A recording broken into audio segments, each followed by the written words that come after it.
I think there is a temptation for everybody to make everything look super shiny on Instagram and make it look like you're having a great time and you're just killing it all the time, or like this is super easy. It isn't. I don't know anyone for whom it is easy, but it's like, okay, why are you doing this? Why are you doing this? What is the thing? And to make lots of money or to have a sort of a glamorous entrepreneur lifestyle, which anyone that thinks that the entrepreneur lifestyle is glamorous needs their head read. But it's, there's got to be a why. Hi everyone, welcome to this episode of the Make It Happen show. I'm Tim Morris, the CEO at The Entourage, and today I'm joined by Kate Morris, the co-founder of Adore Beauty. So Kate's taken Adore from being, way back in 1999, Australia's first e-commerce retailer for beauty products, all the way to an IPO just last year. It's an absolutely amazing journey. So we talk a lot about the big challenges and changes of going along that kind of growth trajectory. We talk a lot about culture, which is super important, and how she had to do a lot of work on this after some pretty dark days at Adore. So really interesting stuff for any founder, particularly as you're starting to build a growing or scale stage business. And finally, at the end, we touch on one of my absolute favorite topics, so make sure you listen all the way to that. Let's get into it. Kate Morris, it is so good to have you on the show. How are you doing? Oh, I'm doing pretty good, Tim. How are you? I'm doing very well. Now, I'd love to be able to kick off this episode and say something about us being, long lost cousins, and I've got this huge success in the family, but that's not actually true. Well, it could be. We don't know. We have not done the work to trace back to see. It's possible. That is true. I'm getting on ancestry.com immediately afterwards. That's right. Let's find out. Now, you've had an amazing journey over, it's more than 20 years now with Adore, from, started in your garage to an IPO just last year. If you think about that whole 20 years, is there like one or two key principles that really helped you make it happen? Oh gosh, look, I think if you go back like right to the very start and still now, I think that the fundamental, like understanding what is your purpose, why are you doing this, and who are you doing it for, I think is to have a constant view of that North Star. And for me at the very start, it was all about how can we make the beauty shopping experience, more empowering for our customers, because this is a category that's supposed to be about self-care. This is supposed to be a product that makes people feel good. How can we make the shopping experience feel that good as well? And so then and if you think about when I started, like there was no smartphones, there was no Facebook, like there was no broadband even. And so even though technology has changed so much, understanding what we wanted to achieve for our customers and what we still want to achieve, I think that's kind of what helps to keep you focused for all that time. Because I can just think back, not that I frequented them very often, but you'd walk into the department store makeup levels and all those perfume counters, and I could see how, on one hand, you've got a little bit of convenience. You can kind of walk in and try stuff out, but like there's just so much going on, and it must be so confusing, and I imagine for people it's actually really not a very good experience. And so is that what you were trying to address?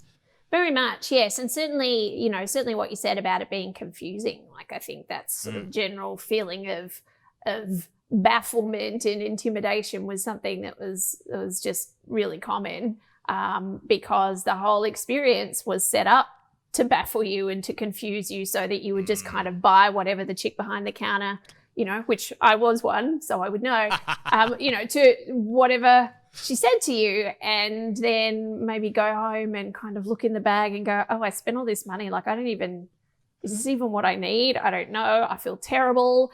And that's, it shouldn't be about that. The whole thing, the idea is that, hey, you can, put on some red lipstick and kick some ass, right? Like it's supposed to be fun. And if it's not fun, then something's not working.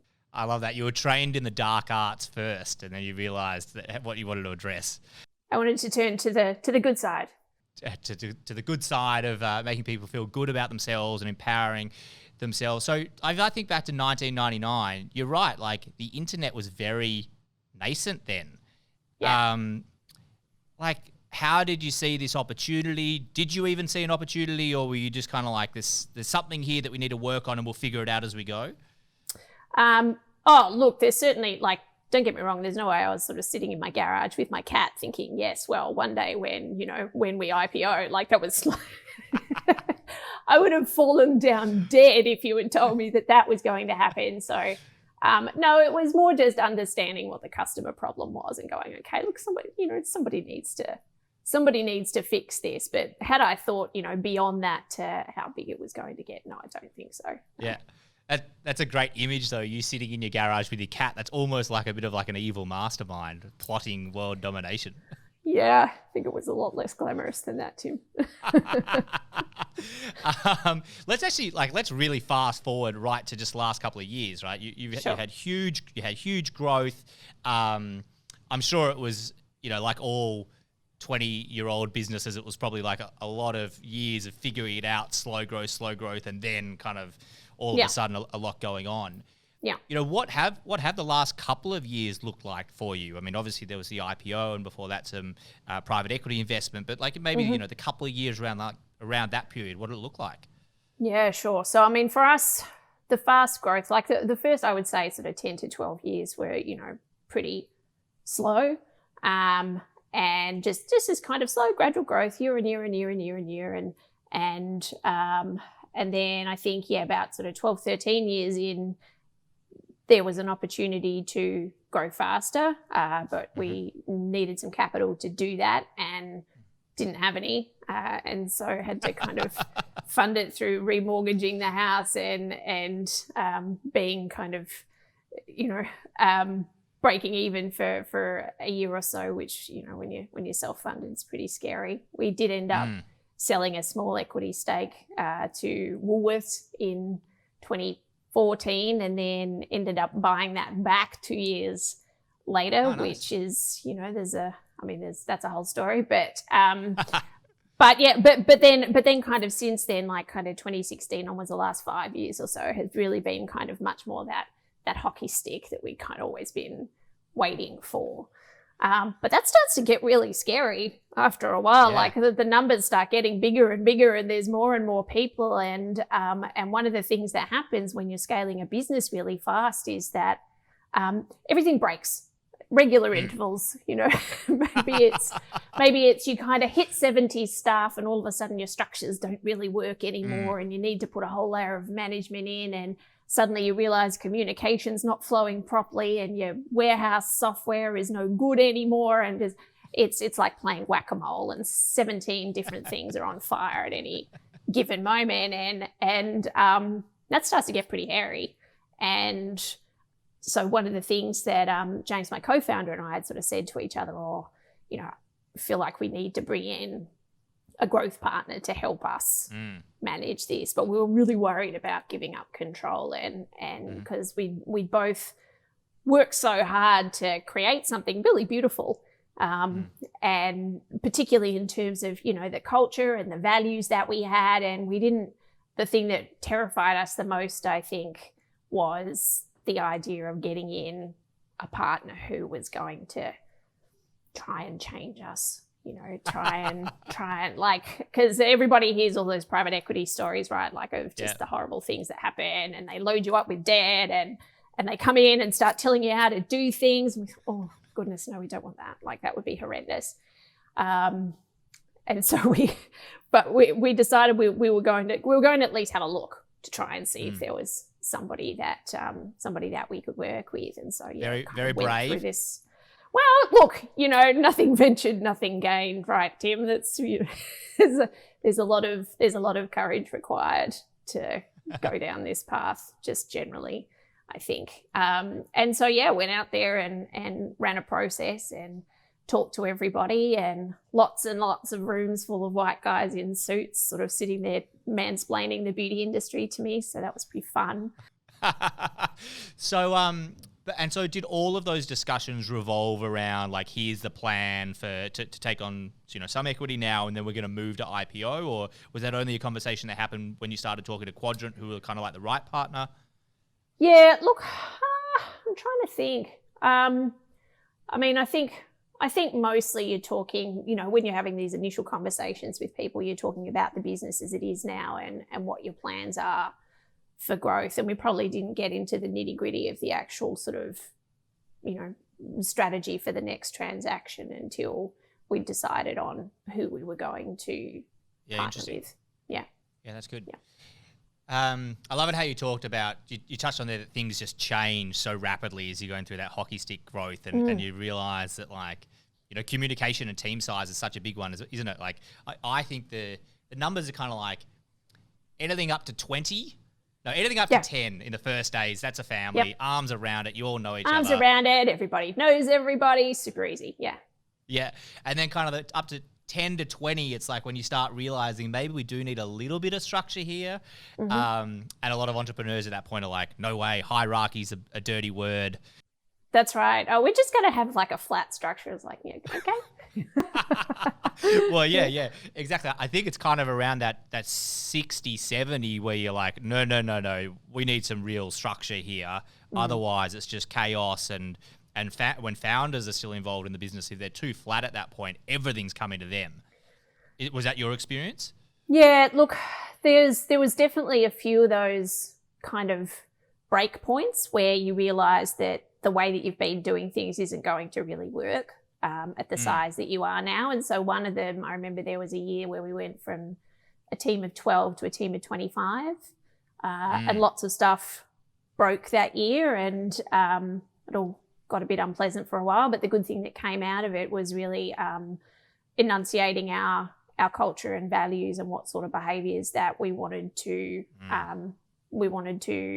expect from everybody going forward. So I actually think that was really useful, and that's something that whenever I'm doing mentoring, I always make sure that I work with founders and say, look, have you really coded out your values in terms of the rules of how you want people to engage with each other, because that's work that is coming for you whether you like it or not at some point. So may as well get it done from the get-go. But that was a valuable time. And then again, I think it was when we hit about a team of about 70 that again you realise, okay, the way that we've been doing things doesn't really work anymore. And that was probably at the point actually where, so James, my co-founder, and I, we'd been co-CEOs up until that point. And then we realised that actually we were the problem. Because to get a decision, people had to get, both of us in the room and that was kind of getting increasingly harder, but just because everything was busier and so much more going on. And, we were both in all the hiring decisions and we realised that we were the bottleneck. And so that was at the point where we sat down and went, okay, how are we going to make this work better going forward? And it was at that point we decided that he was going to be CEO and I was going to be more of an exec director role. Gotcha. And he would focus inward in terms of running the business, and I would focus outward in terms of building out our strategic opportunities and our networks and thinking about the partnerships that we wanted to make going forward. Yeah. Yeah, great. Yeah, that is how that delineation often happens. And it could either be with co-founders, like in your situation, or if there's a founder and they bring on a general manager or a CEO. COO, someone like that, yeah. Yeah, something like that. That kind of like someone is like Mr. and Mrs. outside and someone's Mr. and Mrs. inside. Correct. It's something that as I moved up into the GM and the CEO role here, that's the first delineation that Jack Delosa, our founder, and I kind of like stumbled across. And I just heard it again and again. Because it's an easy way to differentiate between what people are doing. And you need them both, right? You need that strategy, foresight, make something out of nothing, your role. Correct. And you need the how do we keep this thing humming and fix all the breaking points. Put out all the fires, yes. I'd love to talk about culture a little bit more because you're so right. Like in the early days, the 4 or 5 people that are together, that is the culture. But then as it gets bigger, there's going to be a culture whether you define it or not. I suppose that's the key. Absolutely. And so you may as well define it. Yeah. yeah, exactly. Like how did you do that? What are some tips that you have there? So this was something that we actually did as a team. And so we all, kind of in the aftermath of some unpleasant conflicts, and a bunch of people left the business, and it was kind of a bit of a toxic place to work for a little while. I didn't enjoy it at all. And in the aftermath of that, everyone that was still left, we sort of all sat down together and we went, right, this was not fun. When it is fun here, what does that look like? When things are working really well here and it feels good, what are the behaviours that we're seeing in action? And it was a few sessions with the team, and, sort of over multiple hours and days, just with like a bunch of sticky notes and a whiteboard and people sort of throwing up ideas. And then we kind of group them into themes to understand, okay, what does this sort of broadly mean? And we ended up coming up with a list of 4 core values. And these were things that we could use. One of the things we were really conscious of is that we didn't want to be that kind of, BS company that like has this, sort of, manifesto that they kind of, stick in a drawer and never think about, or it's something that's up on the wall but doesn't mean anything to anybody. It was very important that these be useful things and things that people could use to go, okay, right, if I'm in a situation and I could deal with it one of 2 or 3 different ways, what are the kind of the structures or the rules, like what are the frameworks I should use to kind of think about this problem and how I should behave in this moment. And so at Adore, those are, one of them is always growing. So making sure that we are challenging ourselves and pushing ourselves out of our comfort zone sometimes, and allowing ourselves to make mistakes in the pursuit of trying new things and getting bigger and growing. One of them is working for each other, which means that we support each other, that we're not competitive in the sense of elbowing each other out of the way. If someone else is having a hard time or swamped, then nobody's too big or too important to get their hands dirty to try and help out. It's really that supportive team culture. It's having a positive approach, which means that we assume positive intent. We assume that, everybody is just doing their best, and possibly if someone's behaving in an unusual way, maybe there's stuff going on that I don't know about, and so I approach situations with curiosity. And then finally doing the right thing, which kind of sounds easy, and people are like, oh yeah, you do the right thing, and it's like, yes, but do you do the right thing when it hurts? You do the right thing when it's going to be embarrassing? Do you do, it's actually quite a commitment. It's really hard. And it means sometimes, you have to fess up to a mistake that maybe you could get away with otherwise. It is doing the right thing by your team members, by your customers, by your suppliers, by the community more broadly. So it's a level of integrity that is actually quite a commitment. And that balances out some of the other ones, right? Like always growing by itself could lead to some unintended consequences, but could lead to a whatever it takes kind of culture, that's not exactly. Us. So you're keeping that in check. And I love that you had 4. We've got 7 values here at the Entourage, which I actually think is right on the upper cusp of too many. We used to have 10. Yeah. And we boiled it down to 7, and then we tried to get it down a couple more, but we couldn't. We didn't want to get rid of any of the ones that we had. But they're so interesting how they balance each other out, and I think you've done really well with like 4 nice, neat, cohesive ones there. I love that you had the team involved. I know a lot of founders try and kind of set the values themselves and then give them to the team, but I don't think that really kind of like pulls everyone together like you did. I think it's okay if that's what you start with. So if I think about, Glow Capital Partners and what we're doing there and building out the team, then that is something that you start hiring for right from the get-go, in terms of, coding out what, because as you say, the first few people that come into a company, they are the culture.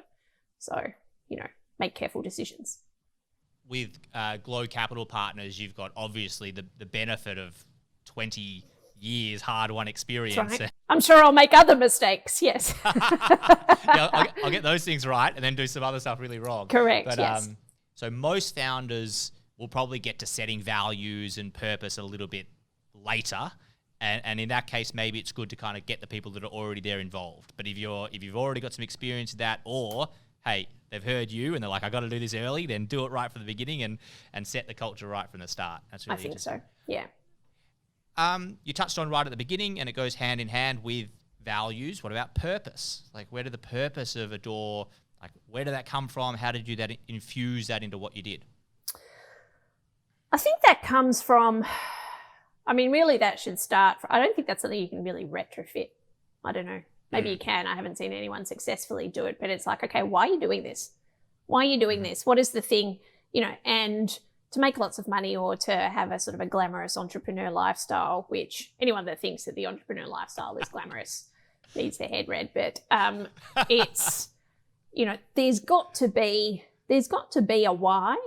And I mean, I'm sure everybody's heard of, Simon Sinek and the start with why. And I think that's just so fundamental to really understand what that is. And I think everybody does have it. They do have a reason for starting a business and starting this business. And it's possible you might need to do a little bit of work to understand what that is or to kind of get to the heart of it. But I think it is there for everybody, or at least it should be. I mean, look, I have spoken to founders who, you sort of say, oh, tell me, why are you doing this? And they're like, oh, I've really just identified a gap in the market. And, we have like digital marketing skills. I'm like, oh gosh, no thanks. Well, I just think this journey, like, it's going to be hard. Absolutely. And it needs to be, like, that's just how it is. And so what is the thing that is going to keep you slogging past, all of those obstacles and climbing over all of those brick walls and continuing to climb that mountain when it seems impossible? There's got to be something that you deeply care about to be able to get through that. Yeah. And I think maybe a mistake some people make is that, like, they think purpose is about mantras, right? Like, what's our purpose at this business? And everyone's got to be able to say it word perfect. And I'm like, no. It's like, can people articulate their own alignment to it? And the words don't matter. It's the intent. Correct. Yes, that's exactly it.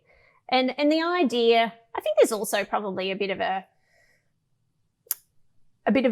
idea at the moment that, purpose is all about, oh, well, what are you doing for the community? Like, are you, donating money to some sort of particular cause or something like that? And it's no, I don't, to me, that's not what it is. To me, being purpose-led is understanding why you're doing this, and understand for whom are you making something better. And that can absolutely be, hey, we just, we want to make our customers feel good when they walk out the door every morning because they feel like they're having a good hair day. And that, that just kind of changes the whole way that you approach your day. Like that to me is purpose. I think purpose can be, I want to create an amazing workplace culture where my team can grow and thrive and people can do good work and bring their whole selves to work and feel accepted. Like that's tremendous. That's a wonderful thing to do. It's not about, being a not-for-profit or necessarily anything like that. It's just, why are you doing this? What do you care about? Yeah, I definitely agree with you on that. And also you can bring your purpose, like your customer-focused purpose. It doesn't need to be like charity-focused or social good, but you'll start with like, what are we trying to do for the customer? But you can definitely bring that purpose into your business as well. And so the example for us is, so we exist to help business owners grow their business, right? But that then means, I talk to the team all the time, it means we need to be growing our business. Like, we can't help them if we don't walk the talk. And so right there, you've got like a nice little like customer-focused purpose. We're here to help them grow their business and achieve all their dreams, but we have to grow our business, and therefore they work together. Yep. Purpose and commercial all tied up. 100%. Yep, absolutely. Yep. Hi everyone, I just wanted to jump in here to let you know if you're enjoying this episode, it doesn't need to stop here. We've taken this episode plus all the other episodes and also video footage from the interviews and made it available for free. There's also a bunch of fantastic guides, tools and resources you can use to grow your business. To grab those tools, just go to www.the-entourage.com/podcast. Right, let's get back into the show. Actually, I've got a really good area to dig into. You mentioned that you had a bad time in terms of culture, and that's what led you to put the work into the culture. Mm-hmm. What were some other challenging times that you're like, when you were in it, you're like, this really sucks, but it then led to a better outcome or a better business afterwards? Look, I can certainly remember a time where we'd made multiple big changes to our tech platform all at once, and it hadn't gone well. And there was a period of time, and I didn't have anybody else to manage that. It was me dealing with it all. And I remember every day for like a month just crying in the car on the way to work, thinking, I can't do this, because I knew that all I was going to deal with all day was every single person in the business complaining about how this was, kind of impacting on them personally. The customer service team were getting slammed, and, the warehouse couldn't do their jobs properly, and, everybody. And the website kept crashing, and so no one could send out any every time we'd send out an email newsletter, the website would crash for hours. It was horrendous. This does sound horrible. Oh, it wasn't good. It wasn't good. And I guess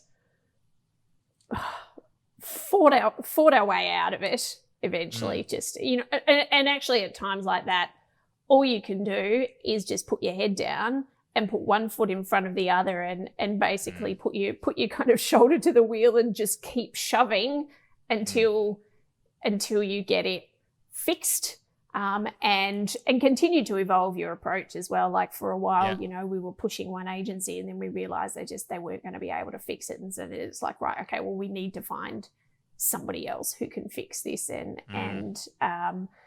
you get to a point where you're like, I actually don't care what it costs at this point, because I'm going to lose my mind otherwise. And so I guess, yes, it evolves. And at times like these, you do learn a lot. You learn about how to approach these projects next time. You certainly learn. I mean, after that, this was, it became very clear to me. It's like, okay, I can't be running all of this. This doesn't work. I need to get somebody into the business who knows more about this stuff than me, who is better networked in this area than I am, that can do a better job of project managing all of these things. And, and that's, I guess, the start of hiring in experience into the team, because I think what we'd always done, which is kind of it's kind of necessary when you're bootstrapped, is that you can't afford senior people, and so you hire junior people with a can-do attitude and let them kind of grow into the role, and that works to a point, until it doesn't. So then you go through a month of pain of the world, and then you go through all down. of that pain, and then you're like, okay, physically I can't go through this again. So so how do I put in place the structures? And it's, this is a slow process, I think, for founders to learn how to delegate not just tasks but responsibilities.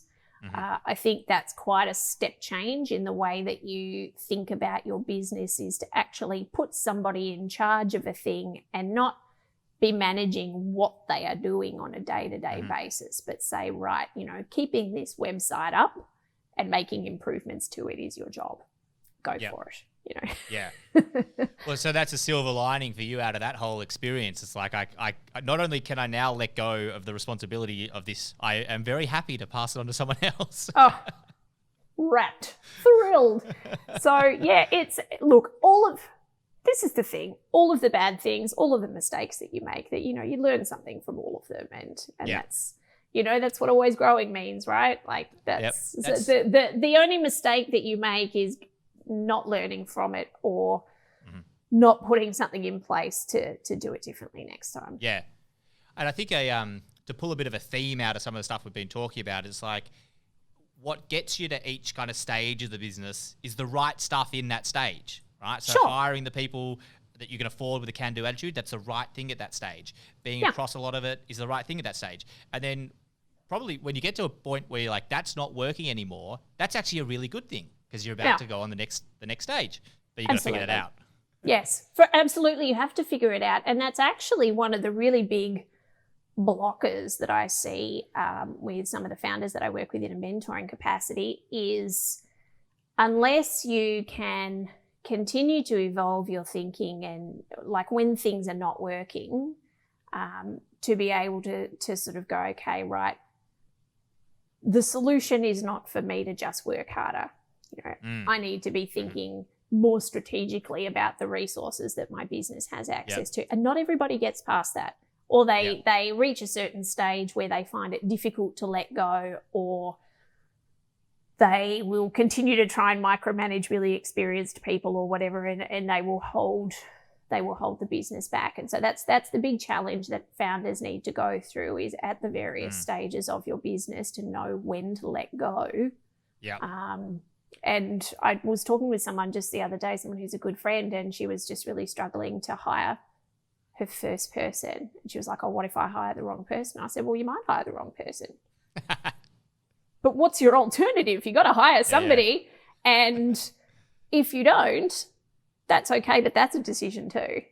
That is a decision to say, okay, I am going to, keep my business small because I only want it as big as I can physically wrap my arms around it myself. And you have to move past that at some point if you want to scale. Yeah. There's a funny little paradox in here. It's like sometimes when things are going bad, like your tech stack rebuild hasn't worked and you just got to push through.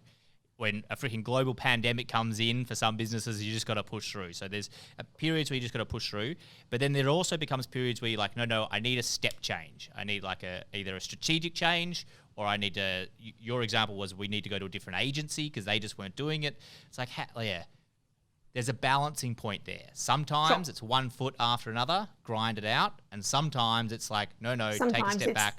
This is not working. This is not working. This is not going to work. I've been putting one foot in front of the other. I'm not getting anywhere. Yeah. And maybe the trick is you get more experience is you pick up on that point a little bit earlier. Like grind. Okay, let's do something different. Correct. Yes, I think maybe you just lose your patience. I don't know. You're like, not this again. Right, let's find somebody else. Yeah, maybe that's it. I'm too old to put up with this rubbish. Life is too short.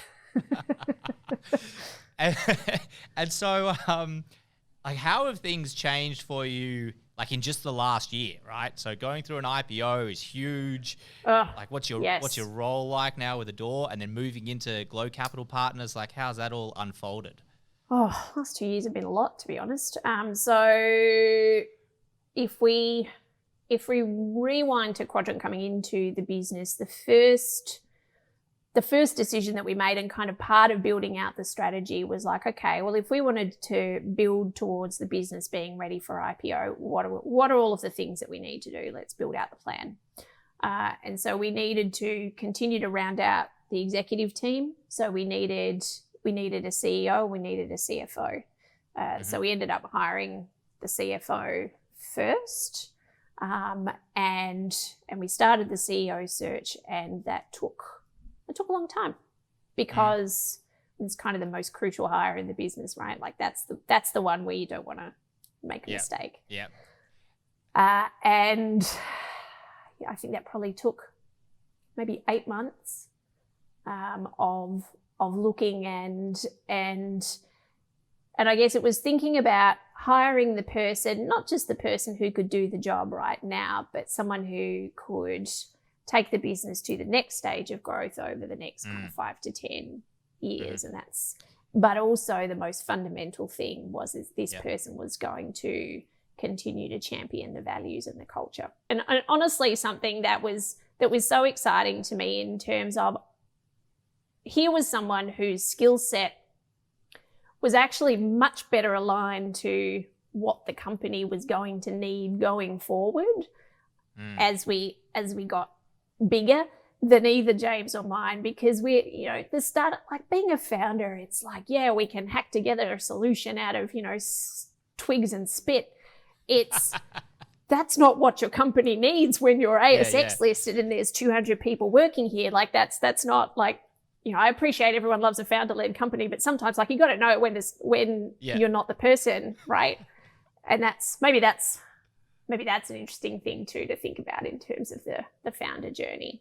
And I'm sure we could have learnt to be that, but really in the end, what I'm good at is building things and and kind of creating those opportunities. So hiring a CEO was definitely a really big decision. So yes, that was definitely a big one, but something that I think is so much the right decision for the business, because I can see that she brings the kind of, the sort of the structure and rigor and process around things that I think at this size of business become really important, because, it's not about running things like, like a startup, not with the level of governance that you need to be an ASX listed company. Yeah, that's what I was going to talk about. Yeah, there's so much more, so many more eyeballs and responsibilities and things that you need to tick off. Absolutely. Yes. For a lot of founders, that would just be living hell. Oh, for sure. And it's hard for me too. Like sometimes I sort of roll my eyes and thinking, oh, really? Like we really have to sit and talk about this. Okay. Yeah. All right. So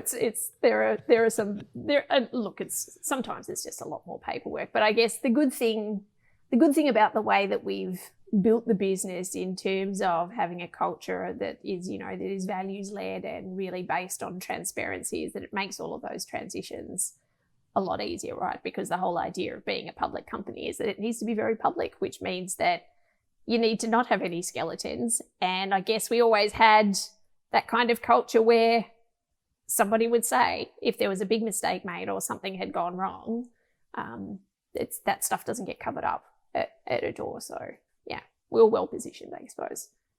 So Glow Capital Partners, which you're now exerting a portion of your energy on, I'm not sure what amount, how's that going? What are you looking forward to doing there? Yeah, well, so I'm definitely still at a door for starters. So my role there hasn't changed. So instead of being called executive director now, I'm chief of innovation, but it's the same. It's the same commitment. And so I guess, I don't know, I kind of feel like I have the funnest job at the company because I get to, think of all the exciting fun stuff and kind of be back in startup world where you're thinking about, okay, what are the problems that we don't know how to solve yet? What are the things that customers might want from the beauty industry in 5 to 10 years, and how might we think about that? So it's much more around kind of, big picture strategy and ideas, that's very fun for me. Right.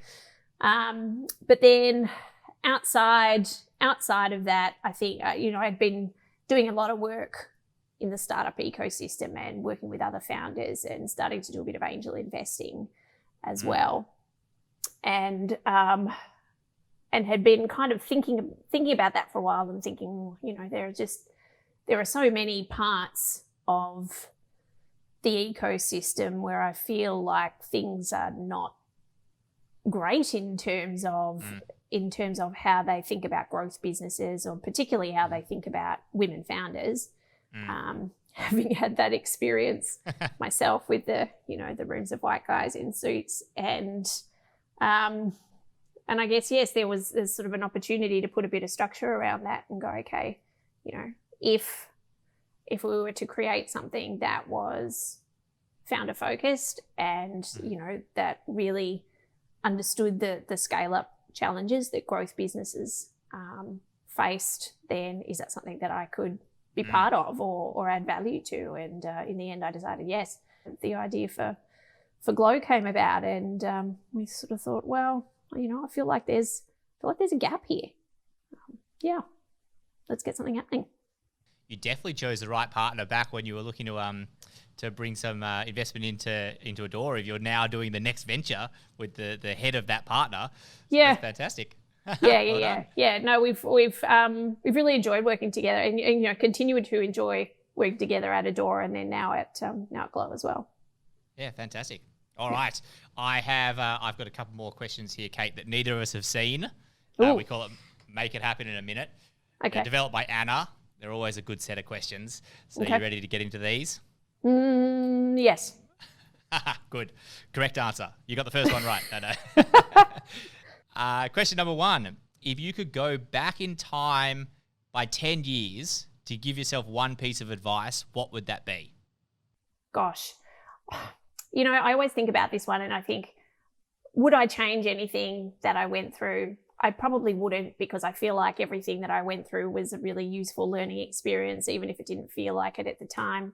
The only thing that I would maybe tell myself is to perhaps just think a bit bigger. I think as women, we get taught to, kind of keep ourselves small and be realistic and humble about our ambitions, and, maybe not. Maybe we should do less of that. Great. That's an awesome answer. Okay, question number 2. What's one self-care product every entrepreneur should buy for themselves? I feel like there are multiple different options here. Like, you've just asked me to choose my favorite child, because I'm a big fan of self-care more generally. In fact, I think, pretty much everything we sell at Adore really is a self-care product. But I'm partial to a scented candle myself. Like, buy the nice scented candle and burn it. Like, I know it's kind of like setting fire to money, but it's I just think life's too short to not burn the good candle. Yep. That's a great catchphrase. Question number 3. What's one conversation or topic that you think entrepreneurs don't think or talk about enough? I don't think people talk enough about the hard things. I think there is a temptation for everybody to make everything look super shiny on Instagram and make it look like you're having a great time and you're just killing it all the time, or like this is super easy. It isn't. I don't know anyone for whom it is easy. I think it actually has to be hard. And I think if we were all just a little bit more upfront about when we were struggling or when we were doing the hard things, I think that would be better for everybody. Yeah.